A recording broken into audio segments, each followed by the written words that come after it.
Assalamualaikum warahmatullahi wabarakatuh. Hai Bunda, apa kabar? Aku harap sih semoga Bunda dan keluarga selalu sehat dan bahagia ya.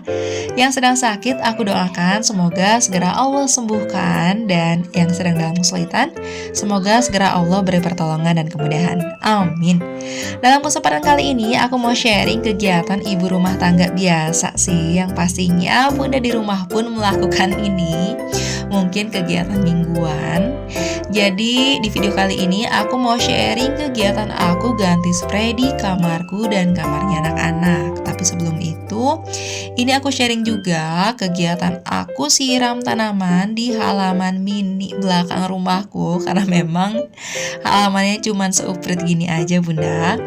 Tapi tadi siram tanamannya udah selesai ya. Ini tinggal aku pel lantainya aja. Sebetulnya sih ada kegiatan lain juga Bunda yang mau aku sharing tadinya sama Bunda semua, tapi aku urungkan. Nggak jadi, udah aku hapus-hapusin tuh videonya. Karena ternyata cuman sharing 3 kegiatan ini pun udah ngabisin durasi yang lebih panjang dari videoku biasanya. Jadi ya udah deh, cuman kegiatan-kegiatan yang nanti akan Bunda tonton yang mau aku sharing sama Bunda semua. Nah tadi aku udah selesai siram tanaman dan pel lantainya juga. Lanjut setelah itu langsung aja nih aku ke kamar. Aku buka dulu gordennya. Jujur aku belum sentuh sama sekali bagian kamar dan kamarnya anak-anak juga. Bagian kamarku dan kamarnya anak-anak tuh maksudnya. Dari tadi pagi tuh Bunda, kalau gorden di luar sih udah aku buka-bukain ya, udah aku bersihin juga semuanya. Aku sisain khusus kamarku dan kamarnya anak-anak karena aku mau sharing sama Bunda semua. Tadi udah aku buka gordennya, lanjut aja langsung ini aku buka sarung bantal dan sarung guling. Setelah itu baru aku buka spraynya. Kalau aku sih kali ini Bunda ya, aku udah seminggu lebih nih baru ganti spray. Kebetulan kan kemarin aku sempat nginep ya di rumah Nin Abah, di rumah mertuaku. Jadi baru seminggu lebih deh aku ganti spraynya. Mungkin ini sehari apa 2 hari deh setelah aku pulang dari rumah Nin dan Abah, baru aku ganti spray. Nah ini setelah aku buka spraynya, aku bersihin dulu bagian kasur dan bagian headboard ranjangnya. Kalau bagian headboard nih, kalau Bunda ikutin videoku, asalnya tuh kan berplastik ya. Ini karena sering banget dicongkelin Kakang tuh khususnya ya, abang juga suka nyongkelin sih. Jadi plastiknya itu banyak bolong-bolong Bunda. Kalau nggak aku buka semua agak nggak enak dilihat. Jadi ya udah deh, akhirnya aku buka. Alhasil harus sering dibersihin nih bagian headboardnya ini. Karena itu kan kain ya, nggak bisa cuma dilap. Maksudnya kalau dilap tuh kan akan lebih kotor ya, nggak bisa bersih kayak waktu berplastik. Ya udah deh, gak apa-apalah, mau gimana lagi ya. Tapi kalau plastik bagian bawahnya sih masih utuh, masih bisa cuma dilap-lap aja. Nah ini lanjut setelah itu, setelah beres ganti spray, aku lap-lap juga bagian meja kamarku. Setelah itu aku lap bagian cerminnya juga. Kalau Bunda di rumah biasanya berapa lama sekali nih ganti spray? Kalau aku nonton konten kreator ibu rumah tangga lain sih ada yang seminggu sekali, ada yang 2 minggu sekali. Tergantung nyamannya Bunda semua ya, tergantung pemakaian spraynya juga. Karena kan ada yang misalnya spray di kamar anak-anak. Kalau mungkin anak-anaknya suka main juga di kasur, spraynya lebih cepet kotornya, jadi seminggu sekali itu wajib diganti. Kalau kamar orang tuanya sih cuman dipakai tidur malam mungkin ya, itu bisa seminggu lebih baru diganti. Ya tergantung pemakaian dan tergantung nyamannya Bunda semua. Nah sekarang aku udah selesai tadi ganti spray, juga sapu-sapu, bersihin meja, lanjut sapu-sapu tadi ya di kamarku. Lanjut setelah itu ini aku ke kamarnya anak-anak. Aku buka-bukain juga spray di kamar anak-anak. Setelah itu aku bersihin juga nanti meja belajar, aku bersihin juga cermin lemari. Aku sapu-sapu juga. Dan kalau untuk pel lantai itu memang tadi aku belum pel lantai di kamarku ya, karena aku tuh kalau pel lantai harus tunggu semua ruangan beres dulu bunda, baru aku pel terakhir. Karena nggak bisa dijeda. Aku tuh biasanya kalau pel lantai pakai air panas bunda. Kalau dijeda kayak misal sekarang, aku pel lantai di kamarku, terus aku jeda ganti spray dulu di kamar anak-anak. Kemudian aku pel lantai kamar anak-anak, itu air panasnya keburu dingin kan ya.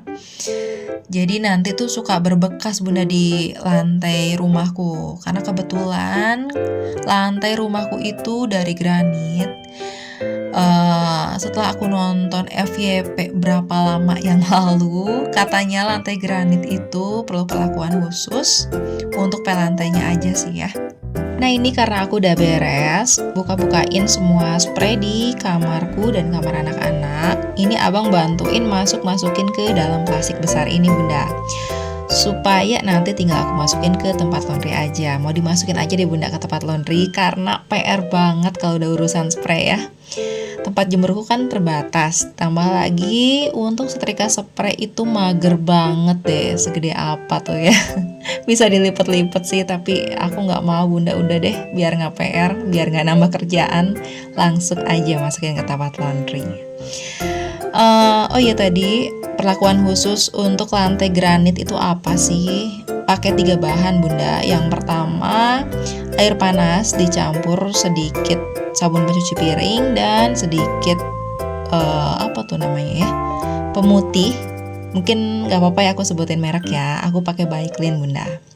Pakai 3 bahan itu alhamdulillah menjawab semua keherananku. Waktu dulu tuh aku aneh kenapa lantai di rumahku kalau dipel kok bukannya kinclong malah jadi burem. Ternyata butuh 3 bahan itu, alhamdulillah sekarang teratasi, jadi kinclong deh.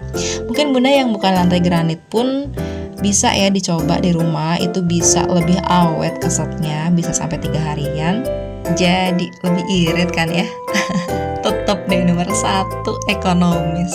Dasar ibu rumah tangga. Atau aku aja bunda. Ya habisnya kan kelebihannya itu bisa dimanfaatkan untuk keperluan lain kan bunda ya. Gak apa-apa ya. Nah bunda, ini aku udah lagi pasang spray di kamar anak-anakku, ranjang bagian tengah ini yang biasanya diboboin sama abang. Kalau kakang sih bobonya di sini nih, di ranjang yang paling bawah. Dulu nih sebelum aku memutuskan untuk beli ranjang tingkat ini, mungkin bisa jadi referensi juga ya untuk bunda semua yang anak-anaknya pengen ranjang tingkat. Belinya ini aku dulu karena kakang pengen banget tidur di ranjang yang paling atas. Memang iya sih, awal beli itu kakang seneng banget tidur di ranjang yang paling atas itu. Sampai akhirnya mungkin dia ngerasa kesepian, pengen bobo deket sama abang katanya ya. Jadilah tidur di yang paling bawah itu. Tahu gitu sih aku beli ranjang sorong biasa aja ya bunda. Tapi gak apa-apa sih. Mudah-mudahan yang pertama kakang punya pengalaman yang baik di masa kecilnya dengan tidur di ranjang yang paling atas itu.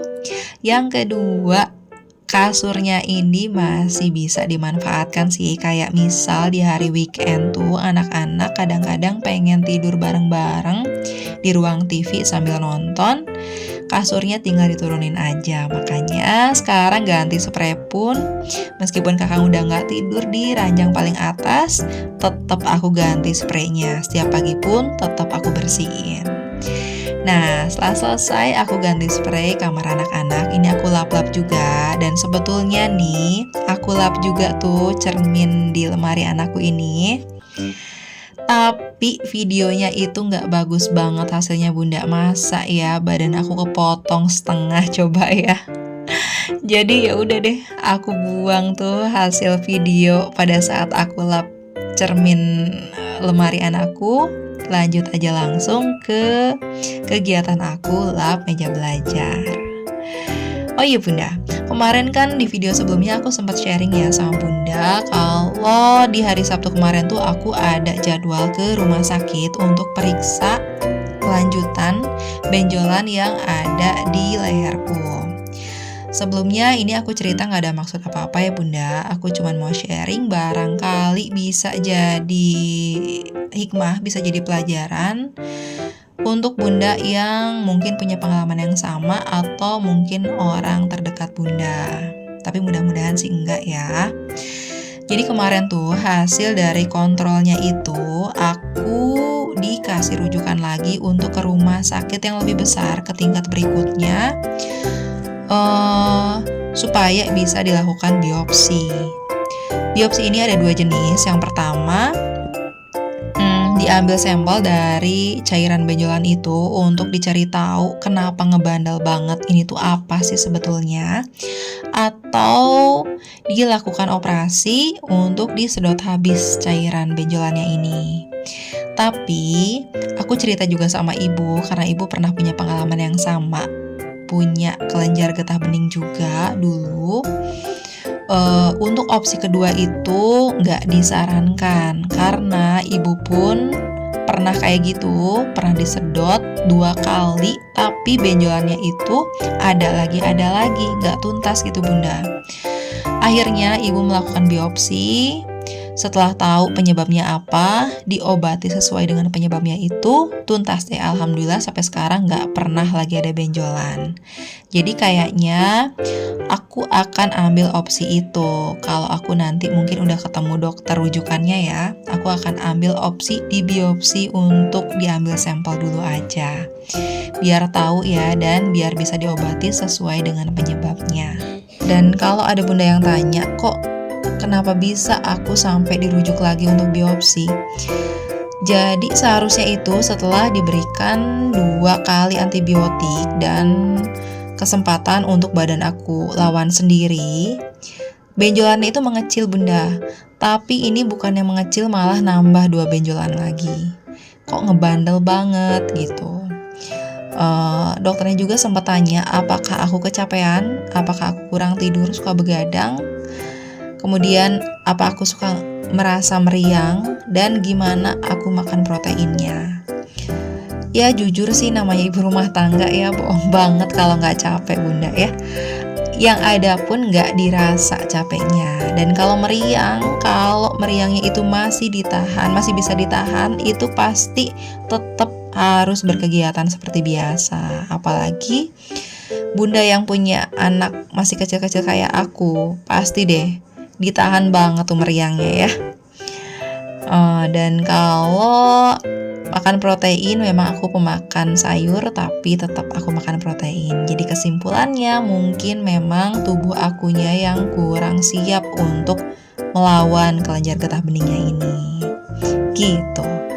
Mudah-mudahan deh ya Bunda semua selalu sehat, gak ada yang mengalami pengalaman yang sama kayak aku. Dan aku minta doanya juga sama Bunda, semoga penyakitku ini segera Allah sembuhkan, amin.